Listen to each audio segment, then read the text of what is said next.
তো আজকে আমি গিয়েছিলাম আমাদের মাঠে ফুটবল খেলতে। তো আজকে শুরু থেকে শোনাই। তো বন্ধু কেমন আছো? আশা করি ভালোই আছো। আমি খেয়ে দিয়ে বাইরেই বেরোচ্ছিলাম, সামনে দেখি দিদি আম মাখা বানাচ্ছে।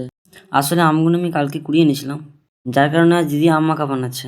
কিছুক্ষণ দেখার পর তো এখন বাজে 4টে, তো একটু দেরি হয়ে গেছে আমার, যেহেতু আমি 3:30টার সময় যাই মাঠ। এখন বাজে 4টে। তবে যাওয়ার সময় একটা বন্ধুর সঙ্গে দেখা হয়ে গেল। তোর সঙ্গে গল্প করতে করতে যাওয়ার সময় এসে দেখি এখনো মাঠে কেউ আসেনি। যেহেতু মাঠে এখন কেউ আসেনি, তো সাইকেল নিয়ে আমি একটু ঘুরতে পেরেছিলাম। তবে ঘুরতে তো এসেছি আমরা, তবে এখানে ঘোরার মতো কিছু নাই। শুধু বিঘার পর বিঘে মাঠই দেখতে পাবে। আবার এখানে আসার পর দেখি খেলা স্টার্ট হয়ে গেছে। তো এখন বাজে 6টা। আমরা এখন বসে গল্প করছিলাম। তো কিছুক্ষণ বাদ সামনের ছেলেটার সঙ্গে আমি বাড়ি যাচ্ছিলাম। আমার অবস্থা দেখো। তো আমি খালি গায়ে যাচ্ছিলাম, প্রচণ্ড ঘেমে গেছিলাম আমি। তবে আমি ঘর চলে এসেছি। হচ্ছে খেলাটাও জোরদার হয়েছে।